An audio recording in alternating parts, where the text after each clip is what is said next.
Bonjour tout le monde. On est le 23 juin, 14 heures. Je vous annonce que c'est notre dernier webinaire avant l'été. Et on va reprendre à la mi-août, autour du 19 août, ces webinaires. Donc, je vous remercie d'être ici avec nous aujourd'hui. On a un programme aujourd'hui, on va avoir Rachel Bendayan, qui est députée d'Outremont. Qui est également secrétaire parlementaire de la ministre de la Petite Entreprise, de la promotion des exportations et du commerce international. Elle est déjà venue nous entretenir donc dans le passé sur les mesures du gouvernement fédéral. Elle revient aujourd'hui, donc content d'avoir Rachel avec nous. Ensuite, nous allons avoir deux groupes. On a le groupe 3737, qui est un accélérateur diversité situé dans Montréal-Nord. On va avoir son DG, Louis-Edgar Jean-François, qui est le directeur général du groupe 3737, avec Pap Wade, CEO et cofondateur de Airwoody, qui est un entrepreneur qui a participé au programme du groupe 3737. On a également avec nous Richard Chénier, directeur général du Santec, et William Saint-Pierre, cofondateur de Mecasys, qui est également une entreprise qui a participé au programme du Santec. Donc, deux accélérateurs de premier plan à Montréal. On va s'entretenir avec ces deux groupes-là, avec les entrepreneurs, sur l'impact de la COVID justement sur ces startups, l'écosystème startup, mais aussi la diversité, l'intégration de la diversité, l'inclusion. Donc, ça va être au cœur de notre discussion aujourd'hui. Donc, très content d'avoir ces super invités. On a aussi une semaine assez chargée en termes de mesures, ou je dirais les deux dernières semaines, en termes d'annonces concernant les mesures gouvernementales. On a d'une part la création le gouvernement fédéral a annoncé la création d'une application mobile d'exposition à la COVID qui devrait venir dans les prochaines semaines. Donc ça a été une première annonce qui a été faite.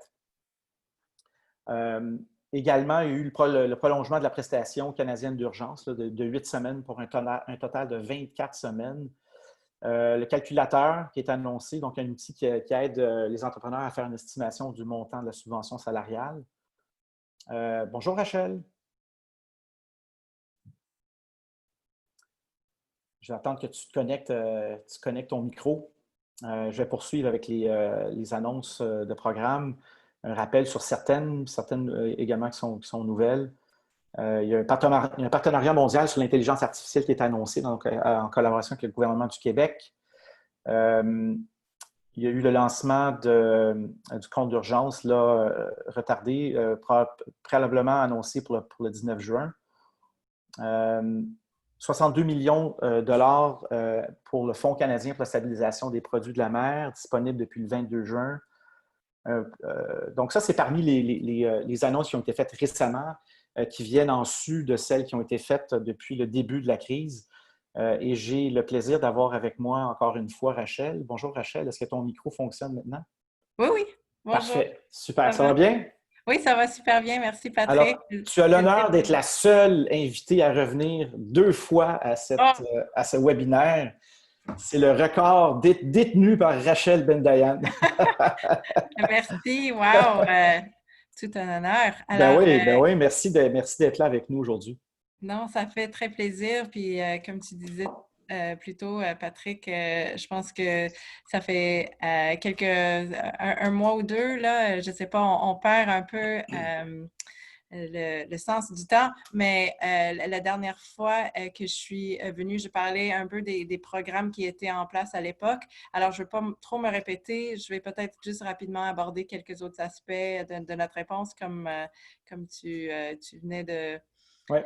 faire. Alors, juste pour dire que la PCU, en ce moment, la prestation canadienne d'urgence, on est à plus de 8 millions de Canadiens qui le reçoivent. Et donc, ça continue d'être un des programmes les plus importants du gouvernement. Pour te donner une idée, le programme de prêt, là, le CIBA, le fameux 40 000 $, on est à peu près 700 000 PME qui le reçoivent en ce moment. Alors, tu sais, on voit dans tout ça quand même que les programmes du gouvernement répondent à une demande et sont là pour soutenir les Canadiens et nos entrepreneurs. Alors, je vais peut-être passer à le fonds d'aide à la relance régionale ou le FOR. Alors qu'on se parlait la dernière fois, je pense que c'était le jour même où on avait annoncé ce programme. Alors, un petit rappel, il s'agit d'un investissement de près de 1 milliard de dollars à travers le Canada pour les besoins spécifiques de nos très petites entreprises, les PME qui n'arrivent pas à avoir accès à d'autres mesures de soutien comme le prêt d'urgence. Et on voit quand même que DEC, le Développement économique Canada, qui est le bureau régional ici au Québec, a à peu près 211 millions de dollars pour notre province. Alors, j'encourage tous les entrepreneurs à contacter le DEC. À travers ce programme, on met à peu près 50 000 disponibles pour nos entrepreneurs ici, 50 millions pour nos entrepreneurs ici à Montréal. Et on s'est associé à PME Montréal aussi. Alors, ça devient quand même très intéressant. On parle souvent des différents paliers du gouvernement qui travaillent dans des silos des fois, mais je pense que ce qu'on a vu pendant cette crise, c'est que le gouvernement fédéral travaille en partenariat avec les provinces pour venir en aide avec le loyer, par exemple, ou avec le supplément de revenus pour nos travailleurs essentiels. Et au niveau municipal, on travaille avec PME Montréal et d'autres pour soutenir nos startups et nos très petites entreprises. On va continuer de faire ça. Je pense que, en tout cas, pour moi, ce que j'entends sur le terrain, c'est que les gens veulent qu'on travaille main dans la main et c'est ce qu'on est en train de faire.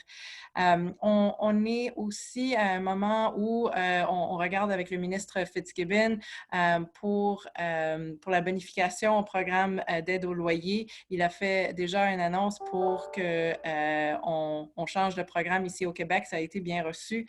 Alors, on va continuer de suivre ce dossier.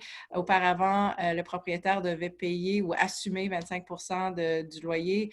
Et là, grâce au ministre Fitzgibbon et le gouvernement provincial, on parle de 12,5 alors la moitié. Alors, on continue de voir si ça a un impact sur le terrain. Alors, j'aimerais peut-être entendre vos membres là-dessus. Et très rapidement, sur l'annonce de lundi passé, dont je suis quand même très fière, on a annoncé officiellement le partenariat mondial sur l'intelligence artificielle. Je pense que tu as fait allusion à ça, oui. Patrick. Oui. Alors, ça, c'est quelque chose qu'on a fait en coopération avec 13 autres pays. Ce partenariat inclut 2 centres d'excellence pour l'intelligence artificielle et l'un des deux est ici à Montréal. Fait qu'une fierté pour nous à Montréal. C'est piloté par Montréal International et ça confirme notre position en tant que chef de file dans le domaine, quant à moi. Alors, une très bonne nouvelle pour tous les startups dans le domaine. Ce matin, on a annoncé une prolongation de service pour ce qu'on appelle le service de résilience des entreprises. C'est un numéro 1-800 qui est disponible, je crois, 7 jours sur 7 pour pouvoir vous donner des conseils financiers ou des comptables experts en comptabilité pour les startups qui n'ont pas les moyens pour se payer des experts conseils. Je pense que c'est très intéressant. Puis, on nous a demandé de prolonger ce programme-là, ce qu'on fait. Alors, je vais peut-être t'envoyer, Patrick, le numéro 1-800, mais c'est 1-800 989 10 80. Et aujourd'hui même, la ministre Joly, je pense que vers 13h30, a fait une annonce par rapport aux PME et les entreprises touristiques ici au Québec. Alors, on parle d'un 30 millions additionnels pour l'industrie touristique. Je trouve que c'est important de commencer à parler de ce secteur parce que de ce que j'entends, évidemment, ça change d'un bout du pays à l'autre, mais on n'est plus sûr si les touristes vont être au rendez-vous de l'extérieur du Canada cet été. Alors, on s'y attarde sur vraiment des supports pour l'industrie et ce secteur très important. Et je pense que l'annonce a été très bien reçue. Encore une fois, ça fait même pas une demi-heure que ça a été fait. Mais alors, je pense que sur ça, je vais peut-être m'arrêter et te laisser, Patrick, voir avec les questions et pour enchaîner la discussion. C'est beaucoup, beaucoup d'annonces. Hein, on vous suit quand même depuis mars. Là. Beaucoup de programmes qui ont été déployés aussi, ajustés. Fait que ça ne chôme pas là, chez vous, ça c'est clair. Puis vous êtes à l'écoute, on en a parlé l'autre fois. Vous parlez aux entrepreneurs. Toi, tu parles des entrepreneurs à toutes les semaines personnellement. Donc, je pense que vous êtes au courant, puis vous avez quand même mis sur pied pas mal de programmes qui viennent cibler. Puis bon, il y a des critères qui ne s'appliquaient pas à toutes les startups. Vous avez écouté, vous avez déployé des nouveaux programmes. Celui qui a été déployé via PME Montréal, là, le 30 millions, est-ce que tu peux en parler un petit peu plus? As-tu plus de détails sur le déploiement de ce programme-là, puis comment ça va se... parce que c'était destiné, c'est ma compréhension, aux startups qui étaient tombées entre les mailles du filet. Donc, et quelles startups vont pouvoir bénéficier de ce programme-là? Alors, le programme de PME Montréal vise surtout le commerce de détail, les services de proximité. Alors, tout ce qui est manufacturier ou agriculture ou valeur ajoutée, ça, pour ce qui est en tout cas des très petites et comme tu dis, là, les entreprises qui tombent entre les mailles, ces entreprises-là vont aller vers DEC pour recevoir Oui. du financement et pour faire l'analyse de leurs demandes. Mais PME Montréal va s'occuper surtout des commerces de détail, nos boutiques, tout ce qui est pignon sur rue. Et je pense que c'est quand même très important. Premièrement, parce que PME Montréal est déjà connue. Elle travaille déjà avec toutes ces entreprises-là depuis un certain temps. Et je crois aussi qu'il y a un avantage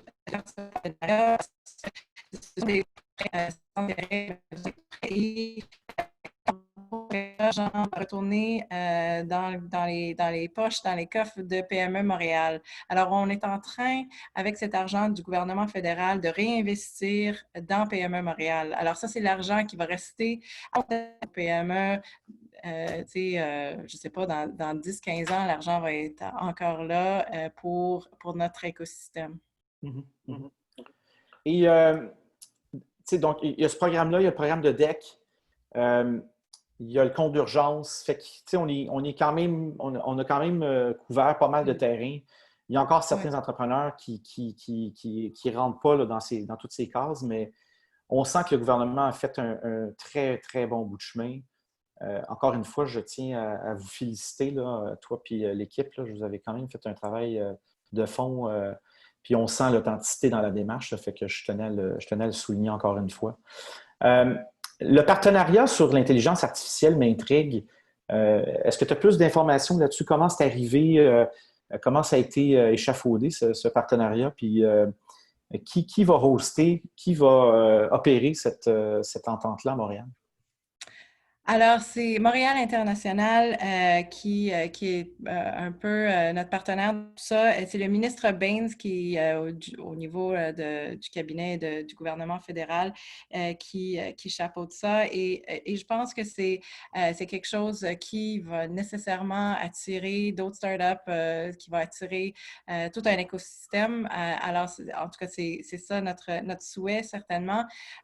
Pour ce qui est d'autres détails, je vais vous revenir avec plus là-dessus, mais on parle de 13 autres pays qui collaborent avec nous. Alors, tu sais, on vise, puis moi, ce qui m'intéresse en tout ça, c'est l'aspect exportation et comment est-ce que EDC pourrait après soutenir cet écosystème-là. Et je pense que, tu sais, de pouvoir en ce moment, surtout quand tout le monde, presque tout le monde à l'international commence à faire un petit repli sur soi-même. On parle un peu moins du commerce international, de l'importance du libre-échange. C'est important que le Canada participe et chapeaute des programmes comme ça qui vraiment va nous garder sur la bonne voie, de garder le commerce international à l'esprit de tout le monde, de garder cette coopération à l'international. J'ai peut-être quelques détails. À court terme, les experts participants se pencheront en priorité sur l'apport possible de l'intelligence artificielle comme moyen de répondre à la pandémie de COVID-19.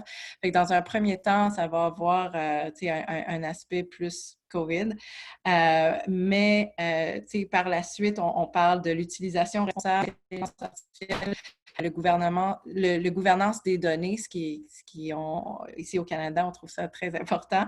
Évidemment, l'avenir du travail dans le domaine et l'innovation et la commercialisation. Ouais. Alors, tu sais, je pense qu'on couvre pas mal de sujets, mais dans un premier temps, de ce que je comprends, ça va être axé plus sur une réponse à la COVID et par la suite, on a 4 thèmes pour ce qui est de l'intelligence artificielle.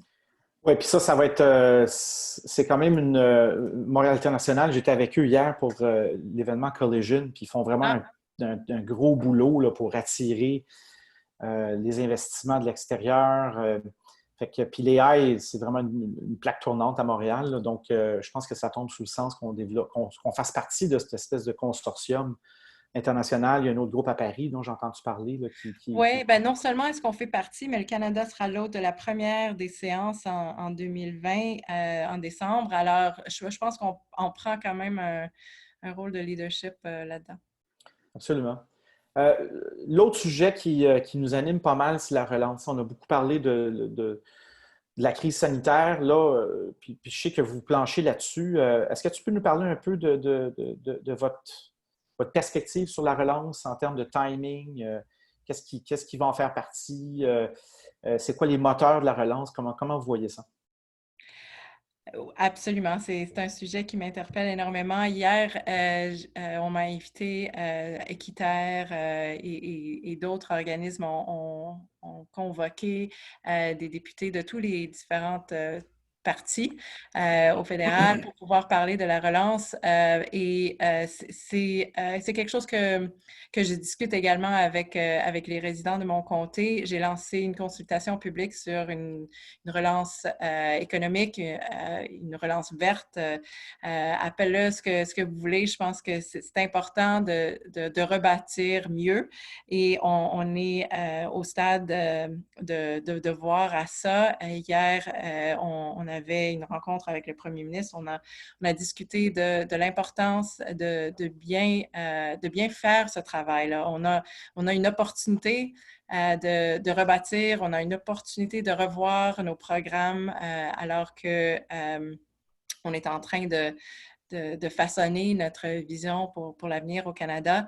Alors, oui, on est en train de travailler là-dessus. Je pense qu'il y a plusieurs ministres qui travaillent là-dessus, mais notamment, il y a le ministre Mécana, évidemment, comme ministre responsable de l'infrastructure, qui va jouer un rôle très important dans tout ça.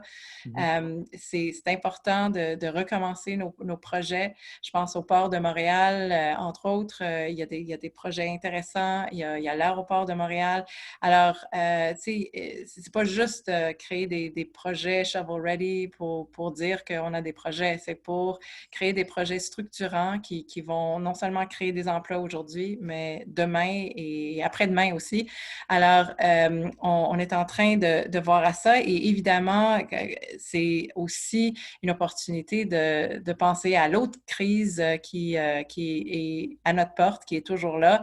Ça, c'est la crise environnementale. Comment est-ce qu'on diversifie, comment est-ce qu'on peut vraiment passer à une autre stade de notre économie pour pouvoir à vraiment lancer l'économie de demain, non seulement ici au Canada, mais peut-être exporter nos technologies. Je pense à l'électricité ici au Québec et à l'eau que nous avons, nos lacs. Alors, je pense que c'est important de recueillir les idées et les informations. Moi, je suis je pense que je fais partie de ceux qui veulent vraiment être à l'écoute des Canadiens, des résidents, des gens d'ici. Alors, c'est pour ça que j'ai lancé la consultation. Je reçois énormément d'enthousiasme de personnes qui sont très contentes de pouvoir participer à cette réflexion-là. Je pense qu'on est tous prêts à passer à autre chose, à voir la lumière au bout du tunnel et de parler de ça, je trouve, même psychologiquement, ça fait du bien là, de parler de la relance. Oui, oui, parce qu'on a beaucoup parlé de la crise, là, ça fait du bien d'être dans le futur. Tu sais, tu as touché à ça, mais c'est quoi les secteurs sur lesquels vous souhaitez miser? Peut-être nous parler un peu plus en détail de ça, là, les secteurs sur lesquels vous misez pour la relance et quel rôle l'innovation, les startups peuvent jouer là-dedans. Qu'est-ce que tu vois de ce côté-là? Mais je pense qu'on a déjà parlé de l'intelligence artificielle. Il faut penser au secteur puis à la technologie de demain. Alors, ça en fait partie. Il y a également tout notre hub Clean Tech que vous connaissez tous sûrement. C'est aussi quelque chose sur laquelle nous allons miser. Il y a tout le secteur de construction. Quand on parle de l'infrastructure, je pense que il faut se le dire, il y a énormément de travail qu'on peut faire, comme je disais tantôt, des travaux structurants. Et pour nommer d'autres, je pense à notre secteur touristique. Je sais qu'il n'y en a pas beaucoup qui parlent de ça, mais pour avoir vu les chiffres, là, c'est un de nos exports le plus intéressant au Canada. Je pense qu'on peut jouer davantage là-dessus. Alors, pour moi, ça fait partie des secteurs qu'il faut appuyer en ce moment. Et tout ce qui est l'innovation, évidemment, moi, j'ai Ubisoft dans mon comté, j'ai tout le hub du Myland sur Casgrain, de Gaspé, je ne sais pas si vous connaissez sûrement le coin. Alors, c'est là où je trouve qu'on fait énormément de travail intéressant. Souvent, on entend peu ou pas parler, peut-être parce que les startups, dès que ça devient intéressant, on commence à s'intéresser en Californie, puis il y a des achats qui se font par nos amis du Sud, mais de plus en plus, si on peut soutenir ces petites entreprises, ces startups-là, de les garder au Canada, je pense que on s'en va vers ça, de s'assurer que nous puissions garder notre talent ici et développer davantage des petites entreprises pour devenir des moyennes et des plus grosses. Je pense au succès de Shopify, je pense au succès de Lightspeed. Dax de Silva, ici à Montréal, commence à avoir vraiment un network de startups sous son aile pour pouvoir les guider. Et ça prend des leaders comme ça qui vont continuer à chapeauter, des leaders comme toi, Patrick, et d'autres qui vraiment met tout ce network ensemble et qui s'assure que Montréal demeure vraiment un hub pour nos entrepreneurs et nos startups. Mm-hmm. Cool. J'ai peut-être une dernière question. Il reste quelques minutes, Rachel. Tu sais, je trouve que la période de la pandémie nous permet de revisiter certains a priori qu'on a, tu sais, certaines habitudes. Puis je pense aux règles, aux normes d'octroi de contrats gouvernementaux, là. Est-ce que tu penses qu'il y a une ouverture à changer ça pour les rendre plus souples pour les startups? Y a-t-il quelque chose, y a-t-il une brèche qu'on peut ouvrir? Puis finalement dire, OK, oui, il y a les règles internationales, fine, mais comment est-ce qu'on est capable d'inclure des incitatifs? Il ne faut pas être punitif, là, mais comment est-ce qu'on peut inclure des incitatifs aux grandes entreprises qui obtiennent des subventions gouvernementales à acheter local? Comment est-ce qu'on permet aux startups de ne pas être contraintes là, à des règles du plus bas soumissionnaire ou des requis là, de fort niveau d'expérience, souvent qui écartent les startups? Est-ce que tu penses qu'il y a une opportunité pour faire des changements de fond de ce côté-là? C'est une excellente question. Écoute, ça donne que c'est un sujet sur lequel j'ai travaillé en tant que chef de cabinet pour la ministre des Petites entreprises à l'époque. En ce moment, on est vraiment focusé sur la crise. Alors, je ne sais pas où on en est sur cette discussion, mais c'est sûr et certain que ça fait partie des choses sur lesquelles nous travaillons et qu'on va reprendre la balle au bond après la crise. C'est l'approvisionnement du gouvernement est un outil quand même très intéressant pour pouvoir Absolument.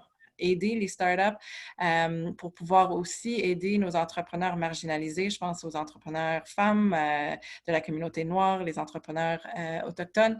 Alors, tout ça est en discussion et je pense qu'il y a de quoi à faire, mais vous comprenez que ça implique énormément d'avocats et de gens qui doivent regarder nos obligations vis-à-vis nos partenaires, vis-à-vis l'OMC et d'autres.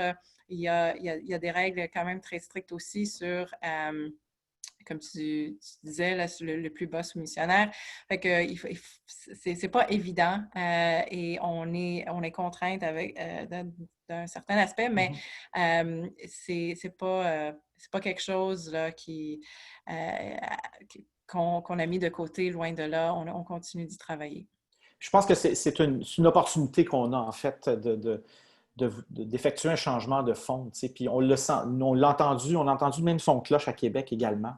Donc, c'est pour ça que je te posais la question pour voir. Oui. Puis moi, ce que j'entends, c'est que when there's a will, there's a way. Hein, c'est-à-dire que c'est compliqué, oui, mais la volonté est là, c'est ce que j'entends de ton côté.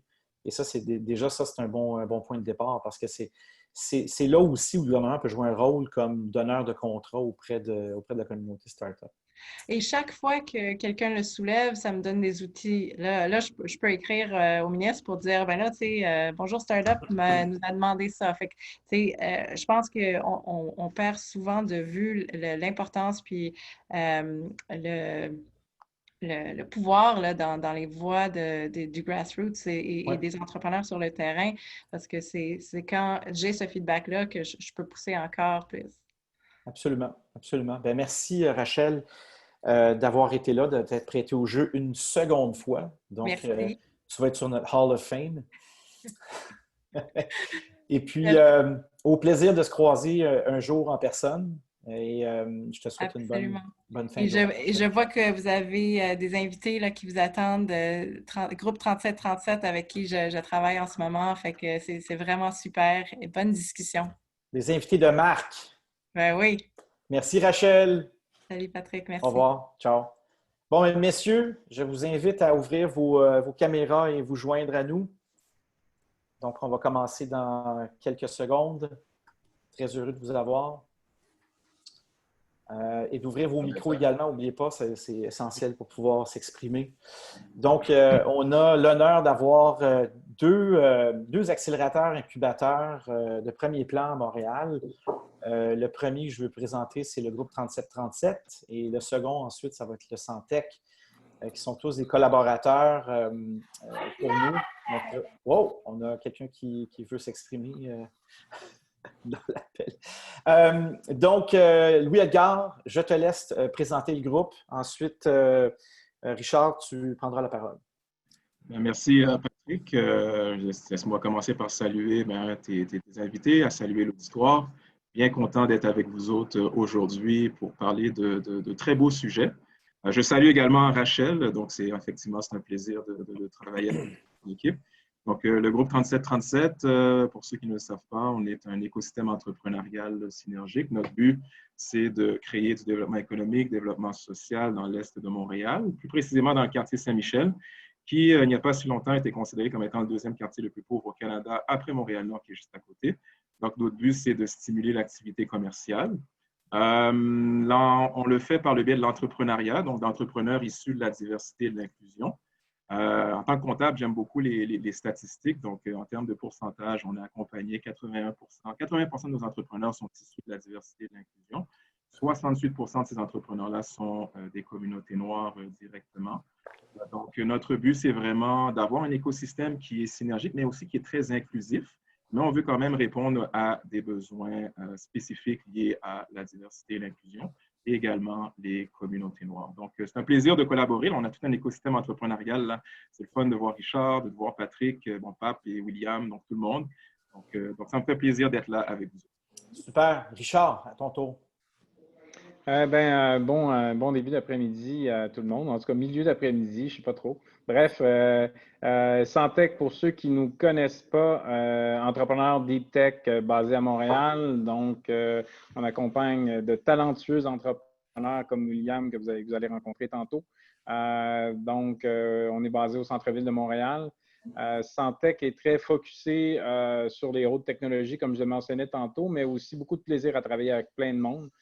Santec, on a l'ambition de devenir les meilleurs au monde en Deep Tech et de travailler avec plein de monde qui ont plein d'autres initiatives. Moi, je lève mon chapeau à Louis Edgar et sa bande, vraiment. Je suis un fan numéro 1 du groupe 3737. Vous êtes mes idoles. Vous faites des choses incroyables pour notre écosystème auprès d'une communauté qui mérite beaucoup d'attention et qui mérite d'avoir toutes les ambitions du monde. Donc, c'est vraiment un grand plaisir pour moi de partager la tribune avec toi, Louis Edgar, et ton entrepreneur Pape cet après-midi. Bien sûr, William, je ne veux pas que tu te sentes délaissé. Là. On t'aime, mais on te le dit à tous les jours. Alors, on va laisser les entrepreneurs se présenter. Donc, Pape, parle-nous de ta business, puis de l'impact de la COVID sur ta business. Pour commencer, s'il te plaît. Oui, bonjour Patrick, bonjour à tout le monde. Merci de l'invitation. Merci de nous associer à cette discussion. Je pense fort intéressant ce plateau. Je pense dont les startups aujourd'hui ont besoin avec les accélérateurs qui travaillent avec nous tous les jours sur le terrain pour nous accompagner à scaler et puis à devenir des meilleurs entrepreneurs tous les jours. Donc moi, je suis cofondateur de Erudi. Erudi, c'est une startup en RH Tech. Donc, c'est la technologie donc appliquée à l'intelligence artificielle. On parlait tout à l'heure de diversité, d'inclusion. Ma cofondatrice Amanda Arciero, donc c'est une fille également, donc qui travaille donc avec moi, avec qui j'ai cofondé donc l'entreprise. Ça va maintenant faire 1 an et demi. Donc, chez Erudi, nous utilisons l'intelligence artificielle. Donc, c'est une plateforme d'aide à la décision pour le secteur des ressources humaines. Comme vous le savez, en ressources humaines, on accumule énormément de données qui sont éparpillées un peu partout dans des formulaires, des logiciels que finalement, on n'est pas capable d'agréger toutes ces données-là et prendre les meilleures décisions, malheureusement. Je dis souvent qu'on est l'enfant pauvre donc de la transformation numérique. Pourtant, qu'on est appelé en entreprise à accompagner toutes ces transformations-là. Et donc, on est vraiment les cordonniers mal chaussés. Donc, Erudi vient régler ce problème. Donc, avec une plateforme d'aide à la décision qui permet, donc propulsée par l'intelligence artificielle, donc permet à n'importe quelle entreprise, quelle que soit sa taille, de prendre les meilleures décisions possibles, donc grâce à notre donc outil donc d'aide donc à cette décision-là. Alors, je te dirais, Patrick, comment on a vécu cette pandémie-là. Pour nous, ça a été un immense champ des possibles, businessment parlant. Donc, c'est un événement naturellement tragique. On connaît de près ou de loin, donc dans le fond, des gens, des familles qui ont été touchées donc par ce malheureux événement. Donc, famille, parents, proches auprès duquel ben, nous nous inclinons aujourd'hui. C'est les startups, c'est ça aussi. Donc, c'est le côté humain aussi, comme toute entreprise aussi. Donc, nous saluons ces familles-là et puis nous saluons ben, tous les efforts qui sont mis en œuvre justement pour pallier à cette situation-là. Donc, nous, comme je disais tout à l'heure, ça a été vraiment un immense champ des possibles dans la mesure où la pandémie venait dans le fond confirmer un peu notre modèle d'affaires, donc qui est basé sur comment on va automatiser 80% des processus décisionnels RH pour permettre enfin donc au département RH et aux gestionnaires de pouvoir focuser sur le 20% sur l'humain. Donc, ça a été vraiment un image en dépôt, comme je disais tout à l'heure. Nous avons signé en pleine pandémie un contrat de 3,7 millions de dollars. On commence les travaux, dans quelques jours. Donc, c'est un contrat qui est déjà signé. Là, on est en train de finaliser un autre contrat de 500 000 dollars, donc avec une grande entreprise pharmaceutique ici à Montréal. Cette période-là aussi a été une période qui nous a permis d'aller à l'international. Donc, c'est contradictoire, mais avec les outils numériques, ça nous a permis de finaliser un contrat, un partenariat d'envergure, donc avec une multinationale qui est basée en France avec un chiffre d'affaires de 1,1 milliard d'euros, donc un chiffre d'affaires présente dans 23 pays. Donc, pour nous, ça a été vraiment donc une malheureuse situation, mais qui nous a permis de scaler un peu donc, au niveau de notre modèle d'affaires et puis de prouver que le modèle que nous mettons en place est solide et permet justement de se préparer aux outils de travail de demain, à la collaboration de demain, donc à travers l'intelligence artificielle, donc à travers le numérique qui vient propulser donc les nouvelles façons de travailler, de collaborer et de prendre des décisions, je te dirais. Fait que toi, la crise, c'est un peu un catalyseur là, qui te permet d'accélérer ta croissance. Définitivement, pour nous, on avait le choix entre dire, hop, il y a une crise, on se cache, et puis on fait profil bas, et puis on va aller chercher plein de subventions, et puis on se met en mode respiration artificielle et on attend. L'autre choix a été de dire comment cette crise-là va me permettre de confirmer, je veux dire, dans le fond, notre modèle d'affaires, de le renforcer, et puis d'aller nous asseoir avec des clients avec qui on était en projet pilote, avec des clients avec qui on était en discussion. Et puis c'est d'où l'importance que je le dis souvent que nous, notre force a été de bien nous entourer au niveau d'un comité aviseur. Donc, dans ce comité aviseur-là, on a Franck Saint-Élémy du groupe 3737, on a l'ancien vice-président exécutif ressources humaines de Bombardier, Claude Baudin, on parlait de diversité et d'inclusion tout à l'heure, donc on a Julie Plouffe, CFO de White Star, on a Mireille Jean, donc entrepreneuse à succès dans le domaine de la technologie et ex-députée du Parti québécois également. Donc, c'est tout ce monde-là qui nous a entourés. Très vite, on les a réunis, on a dit, mais qu'est-ce qu'on fait? On a besoin de votre aide. Donc, du coup, la réponse a été, il faut accélérer, aller revoir ces clients-là, aller vous rasseoir avec eux. C'est le moment pour eux d'avancer, c'est le moment pour eux de mettre le pied sur l'accélérateur pour se préparer à demain. Parce que oui, vous voulez ou vous pas, cette crise-là, elle va s'arrêter et il faut se préparer à demain et demain, c'est maintenant. C'est maintenant que ça se fait. Donc, ce discours-là, je dirais que nos clients pilotes ont été très, très, très sensibles à ce discours-là.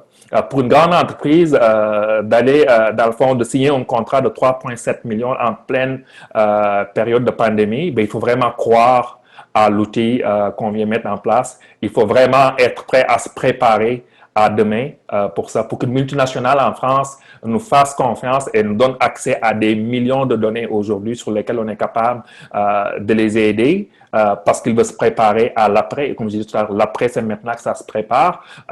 Donc, je dirais, Patrick, cette crise-là nous a permis vraiment de renforcer la relation qu'on était en train de bâtir avec nos clients, avec l'équipe scientifique, l'équipe technologique supportée par Ivado, par Polytechnique, où on a nos deux chercheurs là-bas.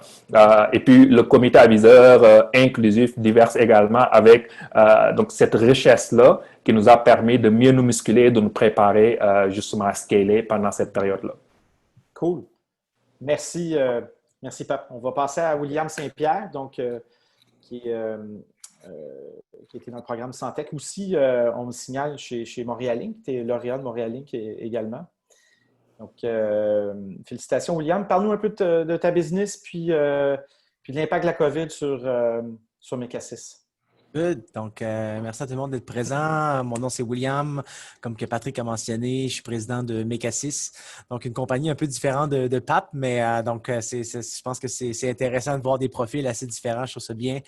Chez Mecasys, nous, on aide les entrepreneurs en construction à positionner leurs matériaux en chantier.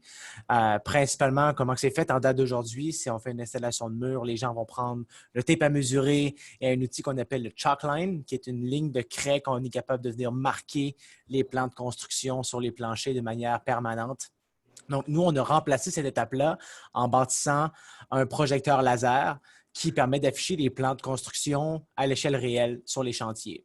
En fait, qu'est-ce qu'on fait? C'est on élimine l'étape de mesurage et on élimine également l'étape de traçage des plans de construction sur des projets, entre autres des types de projets comme multirésidentiels, commercial, institutionnel, hôpitaux, hôtels.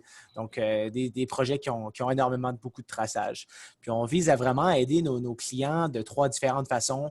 La première, c'est vraiment une augmentation drastique au niveau de la productivité en chantier par rapport au traçage. Donc, on parle d'une augmentation d'approximativement 10 fois plus vite des manières conventionnelles.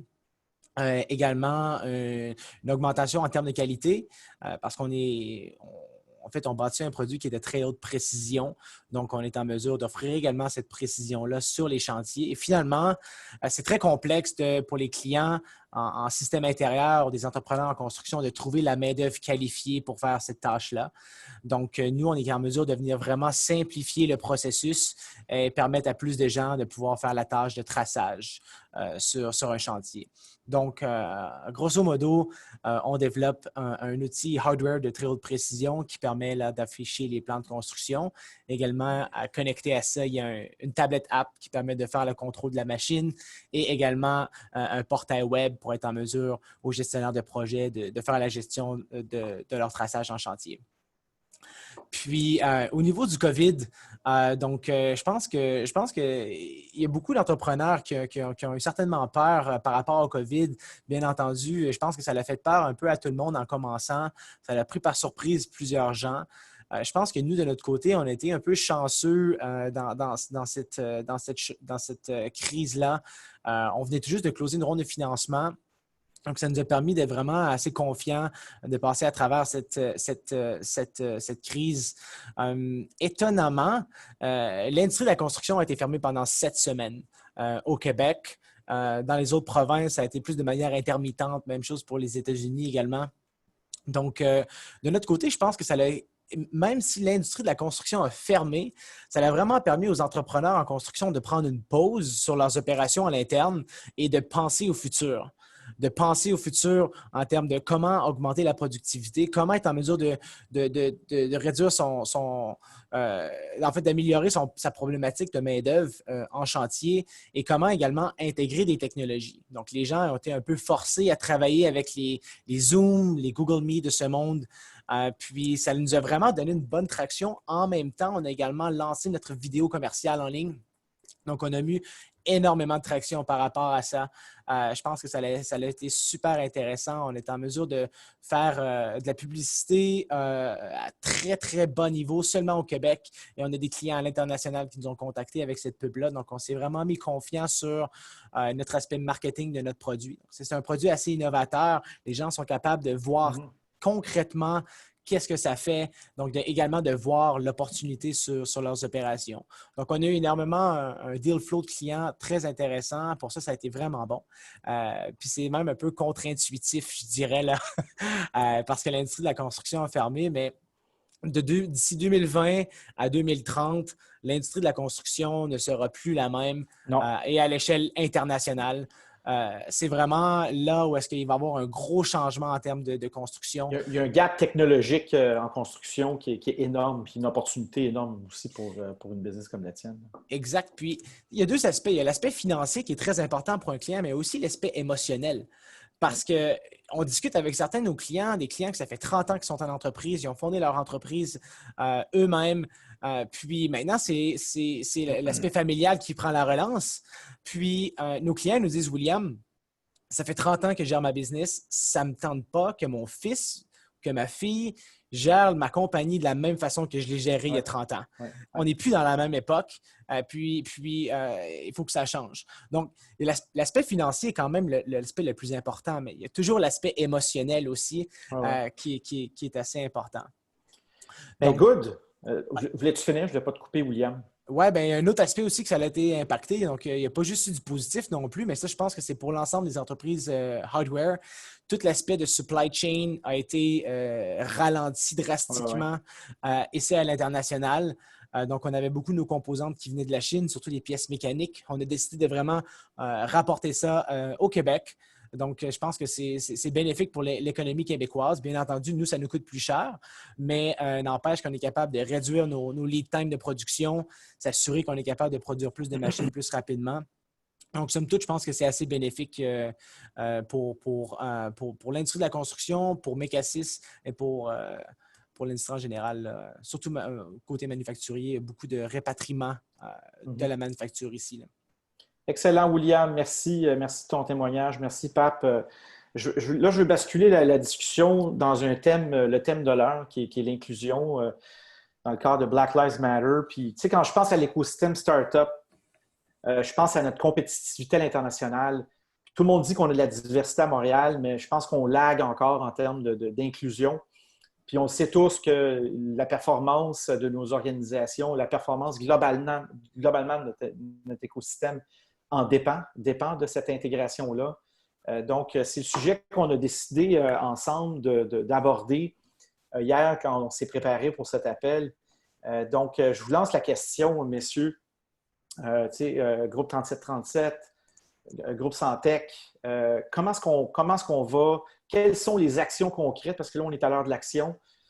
Quelles sont les actions concrètes qu'on peut poser pour augmenter l'inclusion dans notre écosystème pour qu'on soit plus performant? Écoute, dans le fond, peut-être je vais commencer. Ce qui est important dans un premier temps, c'est vraiment d'établir c'est quoi le problème. Je pense que c'est important. Dans le contexte de COVID, initialement, quand que la pandémie a paralysé, si on veut, les activités ici au Québec, on savait de notre côté qu'il y aurait peut-être un enjeu du côté des entrepreneurs issus de la diversité et des communautés noires. Par contre, on ne pensait pas que ça allait avoir cette ampleur-là. Donc, comptable que je suis, on s'est assis puis on a vraiment essayé de voir au niveau statistique, là, c'était quoi l'impact direct pour vraiment pouvoir statuer sur le problème. Puis c'est là que on a fait une première salve de sondages, donc c'est les sondages des one-on-one des interviews.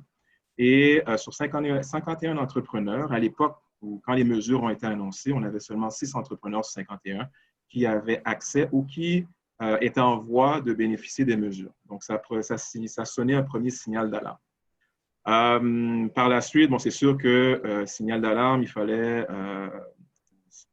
fallait discuter avec les gouvernements pour leur signifier, dans le fond, cet enjeu-là. Par la suite, je pense qu'il y a eu plusieurs autres mesures qui ont été annoncées. Donc, une fois que les autres mesures supplémentaires ont été annoncées, on a fait un autre sondage en interne pour voir si le problème était réglé. Puis, on a sondé 43 de nos entrepreneurs à l'interne. Puis, de ces 43 entrepreneurs, après l'annonce des nouvelles mesures, il y a seulement 9 entrepreneurs qui allaient bénéficier des mesures ou qui s'enlignaient pour en bénéficier. Donc, on s'est dit que oui, je pense que le gouvernement fédéral, les gouvernements étaient très proactifs. Par contre, on s'est rendu compte que vraiment en termes d'accessibilité, non seulement aux mesures, mais ça, on sait aussi qu'il y avait un enjeu au niveau d'accès aux capitaux. On s'est rendu compte qu'il y avait un enjeu qui semblait être plus grand du côté des entrepreneurs issus de la diversité et spécifiquement aussi des communautés noires. Donc, encore une fois, on a sollicité les gouvernements, donc principalement le gouvernement fédéral, pour être sûr que le gouvernement est conscient de l'enjeu. Puis c'est là qu'on s'est dit, on a proposé des solutions. Puis je dois dire, du côté du gouvernement fédéral, la réaction a été très proactive. Et là, présentement, comme Rachel un peu l'a mentionné tout à l'heure, avec la ministre Eng, et dans le fond, c'est le ministre des petites entreprises, exportation et du commerce international. Donc, on travaille on a proposé, si on veut, une initiative pour venir appuyer directement des entrepreneurs issus de la diversité, principalement des entrepreneurs issus des communautés noires. Donc, il y a un travail qui est en train de se faire présentement, donc une solution concrète qui est de spécifiquement avoir une offre de prêt dédiée aux communautés de la diversité. Donc, c'est important de ne pas avoir peur de le dire. Puis c'est important, comme je le dis, de statuer sur le problème pour pouvoir trouver une solution concrète. Et la solution concrète, présentement, elle est d'avoir une offre de prêt spécifique pour les entrepreneurs issus de la diversité, pour être sûr que cette couche, si on veut, on parle de population plus vulnérable. Donc, être sûr que les entrepreneurs issus de cette population plus vulnérable ne soient pas lésés, puis puissent bénéficier autant que toutes les entreprises, toutes les startups, tout l'écosystème, des mesures qui sont en place, puis être sûr qu'ils ne se noient pas dans toutes ces mesures. Donc, tu parles d'éléments concrets. Bien, l'élément concret, c'est de ne pas avoir peur de mettre en place une offre de prêt dédiée diversité communauté noire. Et aussi, ben, on en parlait un petit peu avant l'appel, je pense qu'une des solutions concrètes, c'est pas avoir peur aussi de mettre des quotas. Dans le sens que au groupe 3737, où on a plusieurs programmes d'accompagnement, mais on a aussi un programme, on parle de la femme. On parle de diversité, mais c'est aussi, ça inclut les femmes. Donc, on a un programme qui s'appelle Femmepreneurs, puis on est supporté justement dans ce programme-là par le ministère de l'Économie et de l'Innovation. Puis l'idée, c'est quoi? C'est qu'on a décidé d'établir un quota spécifique. Donc, sur les 25 entrepreneurs par cohorte qu'on accompagne, donc on a un minimum de 40 qui représente 10 entrepreneurs minimum sur la cohorte. Donc, je pense qu'un élément important, c'est de ne pas avoir peur d'établir des quotas, du moins au départ, pour conscientiser, aider justement cette partie de la diversité, puis qu'éventuellement que ça devienne un automatisme. Dans le fond, qu'on ne soit pas à se questionner à savoir, présent sur des conseils d'administration, il n'y a pas suffisamment de femmes, mais que quand on décide de mettre en place un conseil d'administration, que ce soit un automatisme, qu'on y va en fonction de la compétence, pas nécessairement en fonction de la couleur de peau ou le genre, puis d'y aller de façon naturelle en fonction vraiment de la compétence. Donc, je pense que, pour répondre à ta question, un élément spécifique presse dédié aux populations plus vulnérables et établissement de quotas. Pour moi, ça pourrait être, les quotas, ça pourrait être une solution, dans le fond, au moins tout de suite, pour qu'éventuellement, ça devienne un automatisme. Oui, les quotas dans la culture d'affaires. Ouais. Toi, Richard, on a parlé aussi, tu as quand même quelques idées là-dessus. Peux-tu nous en faire part? Oui, mais du côté Santec, nous, notre focus est vraiment sur les entrepreneurs deep tech, peu importe leur origine, leur sexe, leur provenance, whatever. On a pris la décision de ne pas changer nos programmes nécessairement par quota ou whatever, mais on a une approche plutôt où on appuie toutes les initiatives, que ce soit des initiatives en Women in Tech, des initiatives d'inclusion de la diversité comme Louis Edgar travaille, parce que il y a une notion importante à maintenir là-dedans, c'est-à-dire que les personnes qui s'attaquent à ces défis-là aient tous les moyens nécessaires pour accomplir leur mission. Puis la meilleure chose que nous, on peut faire, c'est de les appuyer dans ce qu'ils font et de trouver des ponts pour les soutenir dans leur approche. Parce que si, par exemple, nous, on part des programmes en Women in Tech, si on part des programmes spécifiques pour des entrepreneurs issus de la diversité, mais on va venir faire du bruit sur ce que Louis Edgar est en train de travailler, est en train de faire. La question qu'on se pose tout le temps, c'est comment on peut aider le groupe 3737 à être encore meilleur, à être encore plus dynamique. Donc, comment notre écosystème peut servir à ces gens-là. Quand est arrivé le Black Lives Matter, au Santec, on a eu une rencontre d'équipe. On a des réunions d'équipe à toutes les 2 semaines, puis on a pris vraiment une bonne demi-heure en équipe pour discuter de cette problématique-là. Puis on ne voulait pas rentrer dans du marketing, parce que moi, personnellement, c'est une situation qui m'a touché, qui a choqué mes valeurs. Mais au-delà de dire haut et fort que je suis choqué par la situation, la question qu'on s'est posée collectivement, c'est mais concrètement, qu'est-ce qu'on fait? Fait que là, on a commencé à explorer des mesures. Par exemple, une des premières mesures qu'on va faire dans ce cadre-là, c'est de former tous nos entrepreneurs et leur personnel sur les préjugés inconscients. Ça a l'air de rien, mais d'offrir ça comme incubateur, pour nous, c'est une façon concrète de conscientiser la population d'entrepreneurs qu'on a. D'autres éléments qu'on regardait avec Louis Edgar, entre autres, c'est comment des gens de son écosystème peuvent venir faire des stages dans les compagnies qui sont chez nous. Donc, ça, c'est très concret. Donc, comment on crée des ponts? On travaille avec le groupe Interconnexion qui vise à intégrer des immigrants dans le marché de l'emploi. On travaille aussi avec Je choisis Montréal. On travaille avec aussi Auti Consult qui place des autistes dans les milieux de travail. Puis on a des stagiaires et des employés qui travaillent dans nos compagnies, mais qui sont des personnes autistes. La semaine passée, il y avait Wise 24, qui est 24 villes qui encouragent les Women in Tech. Mais dans les représentantes de Montréal, il y avait 5 entrepreneurs femmes du Santec sur les 10 qui représentaient Montréal. Donc, pour nous, c'est notre façon d'agir concrètement dans l'écosystème. On a tenu des événements Queers in Tech au Santec. Donc, le Santec est rendu dans un niveau de maturité assez solide à Montréal pour dire mais comment on peut aider nos pairs à être meilleurs. On n'a plus besoin de se battre, nous, pour notre survie puis trouver notre place.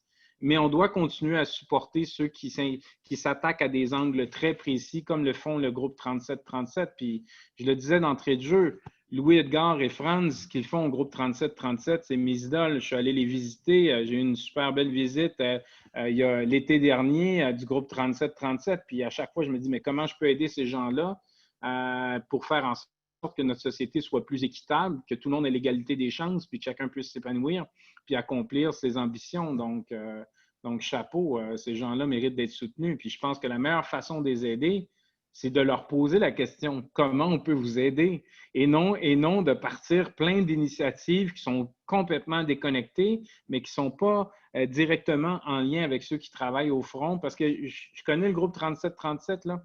Ils travaillent fort pour réussir à financer leurs opérations, à survivre. C'est vraiment des gens qui travaillent dans la brousse, à jus de bras, à essayer d'accomplir leur mission. Puis pourtant, quand tu regardes ça, c'est tellement louable, on en a besoin. Tu sais, puis ces gens-là n'auraient jamais besoin. Ils ne doivent pas compétitionner des Santec, ce n'est pas leur rôle dans la collectivité. Fait que si on les met sur les mêmes pieds, puis on regarde l'impact économique du Santec, mais toute la force qu'apportent des groupes 37-37, on ne peut pas comparer ces éléments-là. Les deux sont essentiels, puis il doit y avoir des ponts entre ces écosystèmes.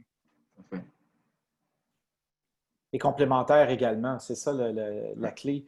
Pape, tu sais, on en parlait tout à l'heure, vous n'en parlez pas, vous le faites. Fait que on est dans l'action déjà. Comment est-ce qu'on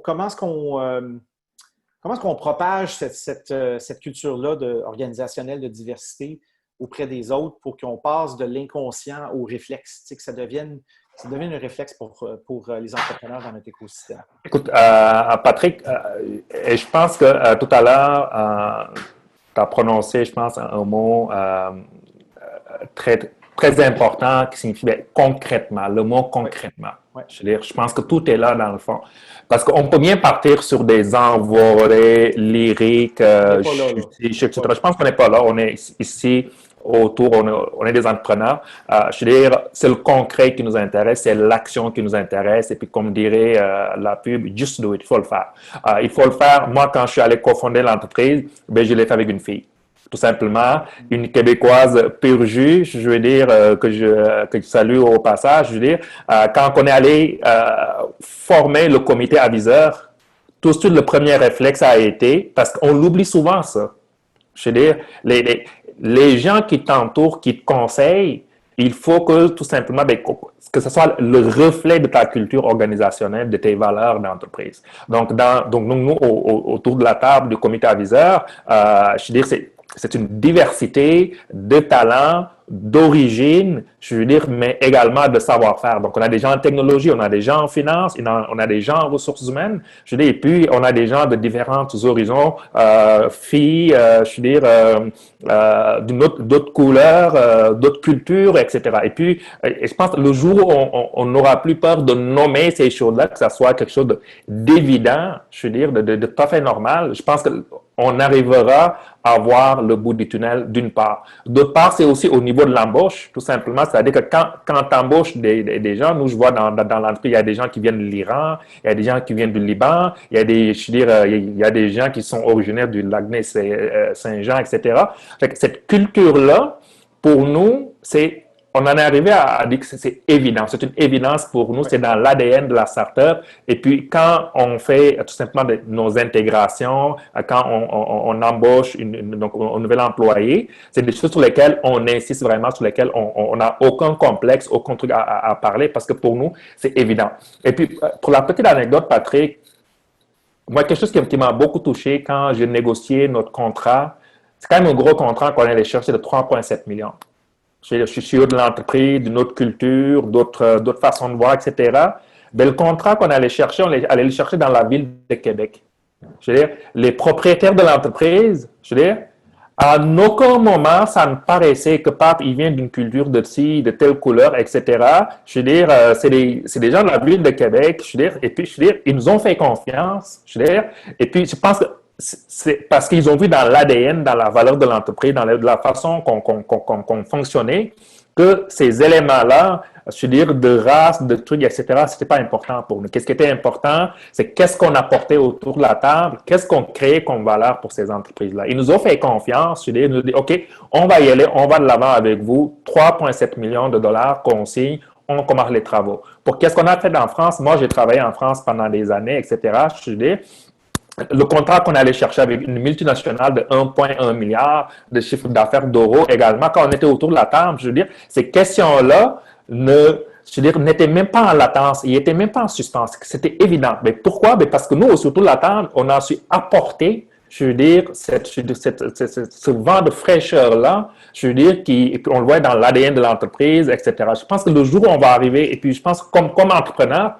je veux dire, comme incubateur, comme accélérateur, on a tous ce rôle-là, je veux dire, de faire en sorte de l'intégrer. Et puis, j'ai beaucoup aimé, Richard, aussi la façon que tu l'as amené. Je veux dire, c'est juste de dire qu'il ne faut pas prendre le packaging marketing et marketer là-dessus. Je veux dire, je ne pense pas que ça crée de la valeur pour ça. Donc, pour moi, c'est vraiment créer cette valeur-là en l'intégrant donc au niveau de l'ADN de l'entreprise, aussi bien pour ceux qui sont autour de la table qui nous accompagnent, le CA, donc conseil aviseur, conseil d'administration, etc. Et puis également donc au niveau, donc en amont, donc toute l'équipe de travail qui est autour.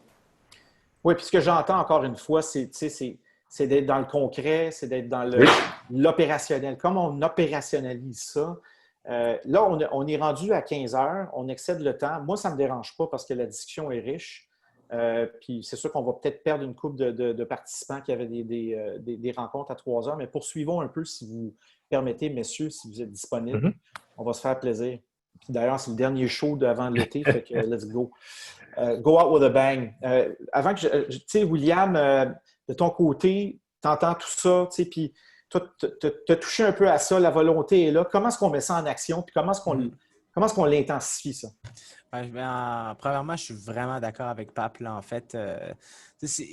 Ça vient du cœur, en fait. Donc, c'est quelque chose qui vient du cœur. Puis, nous, chez Mekassis, on a des gens de partout dans le monde. On a des gens de la Turquie, de l'Iran, du Vietnam, de la Chine, un peu comme l'entreprise de Pape, en fait. Nous, une grosse problématique, c'est que c'est les processus d'immigration, en fait. Nous, on aide vraiment nos employés à faire le processus d'immigration au Québec. Donc, on a des employés qui ont passé par les programmes québécois. Là, présentement, on a des employés qui passent par le programme fédéral, mais c'est une certaine problématique parce qu'il faut que les employés quittent le Québec pour un certain moment. Donc, ça, je pense qu'il y a des choses fondamentales qui viennent du gouvernement qui limitent ça. Puis certainement, en plus, de nos jours, on a tellement besoin de la ressource humaine qualifiée, des gens compétents. Puis les gens viennent faire l'université ici au Québec, puis doivent partir par la suite. Ça, c'est quelque chose que nous, on y va vraiment de main forte. Là. On vient vraiment aider on vient vraiment aider nos employés à faire l'immigration parce qu'on trouve que c'est important. Puis aussi, ils sont rendus un point clé dans l'entreprise. Donc, c'est tellement des gens importants au niveau technologique, au niveau des connaissances de la compagnie qu'on va tout faire pour les aider. Puis ça, je pense que c'est fondamental. Donc, les processus d'immigration au Canada sont beaucoup plus simples que ceux au Québec, principalement à cause de la barrière de la langue française. Mais ça, je pense que c'est un peu dommage parce qu'on perd tellement des bons talents qui se retrouvent à aller vers Toronto ou d'autres villes anglaises. Puis on perd le talent, en fait. Donc, ça, je pense que c'est quelque chose qui est assez fondamental, puis qu'il faut mettre sur la table. Mais bien entendu, dans toutes les communications, nous, chez Mekassis, on ne le sent pas, le multiculturel. Puis en fait, je trouve ça tellement intéressant parce que quand on fait, par exemple, des fois, on organise, comme cette semaine, on organise un barbecue avec l'ensemble des employés. Les gens viennent avec leurs femmes, avec leurs maris, etc. Puis ça apporte tellement de la richesse au niveau des communications qu'on a, partages de culture, des partages de connaissances. Sérieusement, ça vient juste enrichir l'ensemble des communications, l'ensemble de la créativité aussi que tu peux avoir dans un projet. C'est quelque chose qui est fondamental. Donc, ça, je pense que, Pape, tu l'as vraiment, vraiment bien mentionné. Je trouve que c'est intrinsèque. Puis tu le fais parce que c'est naturel de trouver les meilleurs talents, peu importe le sexe, peu importe l'orientation sexuelle, peu importe la religion, whatsoever. C'est pas ça qui est important. Ce qui est important, c'est vraiment comment on agit en équipe, puis comment on travaille en équipe pour apporter un projet vers l'avant. Puis, l'objectif, c'est vraiment d'avancer bien, en fait, là. Mais somme toute, chez Mecasys, l'aspect d'immigration, c'est quelque chose qu'on prend vraiment à cœur et qu'on aide vraiment nos employés, là. On engage des avocats pour les aider dans leur processus d'immigration, s'assurer que ça fonctionne. Donc, ça, je pense que c'est quelque chose qui est assez important, là. Oui, puis tu sais, tu parles de s'ouvrir puis d'être une entreprise de cœur aussi. Mais il ne faut pas oublier le fait que c'est démontré aujourd'hui scientifiquement que les équipes de diversité, avec la diversité, sont plus performantes. C'est scientifiquement démontré. C'est que ça, là, c'est sûr que tu peux être, tu peux avoir une inclinaison plus ouverte à accueillir toutes les communautés, tous les genres, etc. Personnellement, ça, c'est génial, mais en plus, ce qu'on veut aller chercher aussi, c'est une meilleure performance. Et puis ça, Google en parle depuis des années, la notion de diversité qui est corrélée avec la performance. Ça fait des années qu'on parle de ça. Et je pense que là, c'est le temps de le mettre en œuvre. À Montréal, on a ce bassin de diversité. On a la capacité d'agir là-dessus, puis de l'utiliser comme levier. Peut-être qu'on le fait passer encore, mais je pense qu'on peut profiter de ce qu'on vit actuellement pour l'intensifier. Moi, je pense aussi que, à mon point de vue, le milieu des startups est un milieu propice et parfait pour donner l'exemple en termes d'intégration, en termes de diversité, etc. Puis là, on est dans la période COVID. Je ne sais pas trop comment ça va se passer, la suite des choses, mais dans la période avant COVID, il y avait un gros challenge de pénurie de main-d'œuvre. Et quand les startups ils viennent pour chercher de la main-d'œuvre, laissez-moi vous dire que le diplôme que tu as obtenu, la couleur de ta peau, ton orientation sexuelle, ta langue, es-tu capable de coder? Tu codes, bingo, viens-t'en, on a besoin de toi, tu sais. Puis c'est là où on a vu toute la richesse des groupes interconnexions. Je choisis Montréal, le T-Consult, etc. Parce que pour répondre à ce besoin de talent-là de nos entreprises, il fallut aller puiser dans des zones non traditionnelles. Et ça a été plein de success stories, là, tu sais, puis ça a été juste la démonstration concrète qu'il y a des gens talentueux, il y en a plein partout, là, puis il y a plusieurs personnes qui ont commencé à intégrer les startups, puis ça leur a servi de tremplin pour se placer sur le marché de l'emploi parce qu'ils venaient de récupérer de l'expérience riche au niveau d'une entreprise locale, ce qui leur permettait après ça de mettre ça dans leur CV puis de pouvoir aller encore plus loin. Donc, je pense que la start-up, au niveau culturel, de façon très large, joue un rôle assez important puis donne des leçons à certaines entreprises établies par rapport à dire, mais regarde, peut-être que tes critères d'embauche, là, tu as tellement mis de critères, puis la barre haute, puis de tests psychométriques, etc., que finalement, tu as peut-être perdu l'essence de ce que tu avais besoin vraiment. Ouais. Tu as peut-être plus besoin de quelqu'un de passionné, qui a le couteau entre les dents, puis qui a le goût de travailler fort pour le succès de ta compagnie, que de quelqu'un qui est hyper qualifié, puis qui veut juste l'échelon salarial, puis le programme d'assurance que tu as besoin. Puis je pense que la start-up, on avait un panel justement la semaine passée au niveau des CRHA, puis je pense que c'est une leçon qu'on donnait très dure aux conseillers en ressources humaines par rapport à ça, parce que quand nos entreprises en démarrage expliquaient tout leur processus de sélection, d'intégration et tout, c'est clair qu'ils n'apprennent pas ça à l'école. Tu sais, un entrepreneur qui dit « Moi, je m'en fous de ton diplôme, tu codes, bingo, viens-t'en. » Et que tu rentres dans certaines entreprises où les descriptions d'emploi, les critères d'embauche sont tellement serrés qu'à un moment donné, c'est normal qu'on disqualifie tellement de monde, mais ça n'enlève pas le talent qui est derrière. Puis nos organisations ont perdu ce sens-là de récupérer le talent, puis c'est là-dessus qu'il faut revenir. Des gens qui fit avec ton ADN d'organisation puis qui vont vraiment contribuer à la construire. Puis moi, je pense que c'est ça l'essentiel. Puis je pense que les startups, s'il y a un endroit dans lequel ils sont bons, c'est ça, parce qu'ils sont débrouillards en partant, puis ils sont capables de trouver des gens qui ont envie avec eux d'embarquer dans cette aventure-là. Et si je peux rajouter, dans le fond, sur ce que tu dis, Richard, je pense que c'est extraordinaire, c'est de la musique à nos oreilles.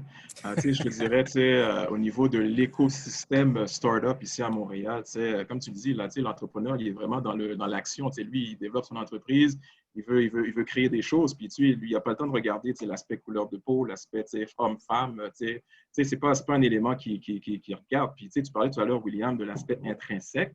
Mais j'ai pu voir, puis on le voit de façon intrinsèque, que ce soit les acteurs de l'écosystème entrepreneurial, que ce soit les entrepreneurs que j'ai eu la chance de rencontrer, tu vois que cet élément intrinsèque-là, il n'y a aucune notion relative à que ce soit couleur de peau, homme, femme, peu importe. Par contre, j'ai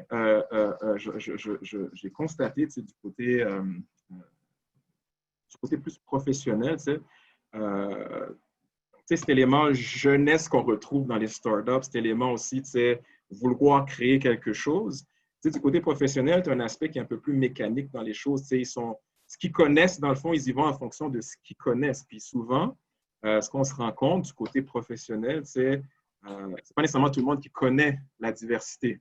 Je pense qu'il y a un travail à faire de ce côté-là pour amener à connaître c'est quoi la diversité. Écoutez-moi, dans le fond, c'est important de comprendre que, je pense qu'il y a des mesures, il y a une conscientisation qui est faite. Mais du côté plus professionnel, il y a un élément quand même qui est important à considérer. Puis il y a des actions qui continuent qui vont devoir continuer à être faites. Mais pour ce que tu dis, Richard, en termes de l'écosystème, que ce soit toi, Richard, que ce soit Patrick, vous savez, en 2018, moi, 2018, l'écosystème entrepreneurial était tout nouveau pour moi. J'ai accepté d'être le PDG du groupe 3737, mais je ne connaissais pas l'écosystème. Puis avant 2018, on travaillait beaucoup en silo. C'était important pour moi, puis la nouvelle équipe, de vraiment rentrer dans cet écosystème-là, puis parler aux gens, voir un peu qu'est-ce qui se passe. Puis c'est extraordinaire, c'était des collaborations. On ne peut pas avoir la prétention du côté du groupe 3737 d'accomplir notre mission sans des gens comme Patrick, sans des gens comme Richard, comme Pape, William. On parlait tout à l'heure de Montréal Inc., toutes des organisations justement qui sont bien implantées dans l'écosystème. Il y a des acteurs gouvernementaux aussi, il y a des acteurs universitaires. Fait que c'est tout un écosystème de collaboration qui est mis en place pour créer, puis pour être, comme tu disais tout à l'heure, tu le répètes, puis j'adore quand tu le dis, là, être constamment dans l'action. Donc voilà. Écoute, je pense que tu es en train de clouer les mots de la fin, Louis-Edgar, c'est d'être dans l'action. Hein? Est-ce qu'on est d'accord là-dessus? On est-tu dans l'action? Fait que, pour ça. Hein, Pat? Être dans l'action, just do it. Just do it. Puis Yes. je pense que c'est ça le message qu'on reçoit. Il y a plusieurs moyens, mais William, de ton côté, c'est ton CA. Comment est-ce que tu peux amener de la diversité là-dessus, ton comité aviseur? Comme entrepreneur, quand tu pars ta business, que tu l'as déjà en tête. Puis c'est sûr que l'embauche, c'est une chose, mais c'est comment tu montes ta gouvernance aussi qui doit inclure ça. Puis c'est là que ça se passe aussi. Ouais, moi, Patrick, si tu permets, j'avais juste peut-être un appel à lancer pour les entrepreneurs qui sont issus de la diversité. Ne restez pas, de grâce, ne restez pas en silo. Allez voir les autres. Vous allez être très, très agréablement surpris de voir comment que l'écosystème est solidaire ici à Montréal, comment que les gens veulent aider, comment que les gens veulent que vous réussissiez, comment que les gens veulent vraiment vous propulser et vous aider à aller de l'avant. Oui, il y a de la difficulté à aller chercher du financement. Oui, il y a de la difficulté à ci, à ça, etc. Mais ces difficultés-là ne doivent pas nous arrêter. Il ne faut pas qu'on s'arrête. Il faut qu'on aille de l'avant. Il ne faut pas qu'on dise, mais là, parce que je suis ici, que ce n'est pas possible. Ce n'est pas vrai. Oui, il y a des situations où ça peut être compliqué. Je veux dire, moi, ça fait 10 ans que je suis au Canada. Ça ne fait pas 10 ans dans l'histoire de l'immigration. Ce n'est pas beaucoup. C'est-à-dire, j'ai quand même réussi à gravir des échelons, à être directeur des ressources humaines d'une entreprise de 3000 employés ici à Montréal. Je veux dire, à aller bâtir une entreprise qui est en pleine croissance. Donc, de grâce, croyez-y, croyez en vous, foncez, allez-y. Il n'y a rien qui est impossible. Il faut le vouloir et être bien entouré. C'est vraiment le message que je voulais lancer aujourd'hui. Ne nous victimisons pas. Je veux dire, Montréal, les gens sont... Moi, j'ai été tellement... Je dis souvent que je ne me suis jamais senti en Afrique depuis que je suis au Canada, jusqu'à que je suis au Québec, je veux dire, parce que les gens sont ouverts, les gens veulent aider, les gens veulent qu'on réussisse. Alors, ne restons pas dans notre coin. Je veux dire, c'est que allons-y, allons de l'avant. Il n'y a rien qui est possible. Just do it. Et ce qui est important, si je peux poursuivre, au niveau des organisations comme le groupe 3737, c'est vrai qu'on a une mission qui est dédiée à la diversité. Ben, notre rôle, c'est vraiment d'être ce connecteur-là. C'est comme je disais tout à l'heure, nous-mêmes, on était en silo. Puis là, une fois qu'on est sorti du silo, ben là, regarde, on a une collaboration, beaucoup plus d'histoires de succès. On est en pleine croissance. Fait que c'est important que pour une organisation comme le groupe 3737, c'est qu'on soit vraiment ce pont-là, puis d'amener justement les entrepreneurs ou les gens issus de la diversité à se dire comme ça, ben écoute, sors de ton silo, parce qu'en sortant de ton silo, ben, tu vas découvrir un écosystème extraordinaire qui va permettre de te propulser. Donc, on a, je pense, ce rôle-là. Puis, je vais faire une petite anecdote, si je peux me permettre. Vas-y, écoute, pendant que Richard est en ligne, je me souviens de notre première rencontre en 2018, on s'est rencontrés, puis Richard... Qui ça? Richard. Ouais.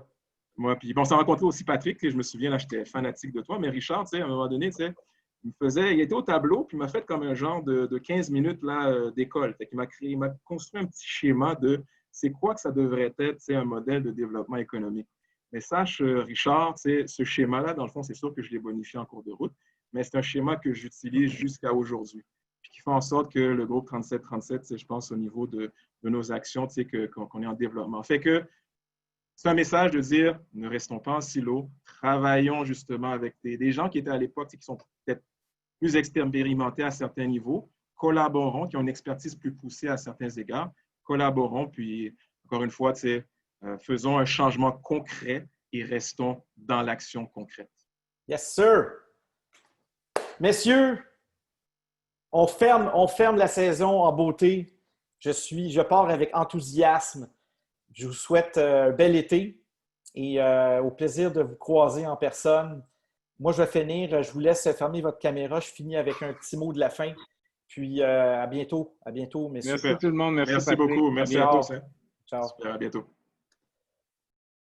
Alors, je termine cette édition spéciale parce que c'est la dernière et c'est la plus longue avec les initiatives, les appels de candidature en cours.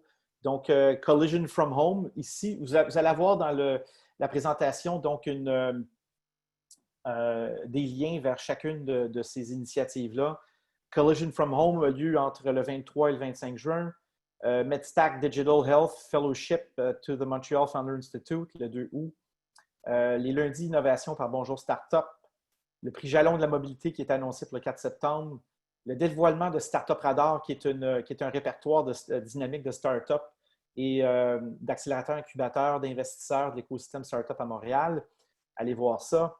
Le défi Thalès, donc la relance par l'IA des autorités de transport urbain, la relance par l'IA des aéroports, la relance par l'IA des compagnies aériennes.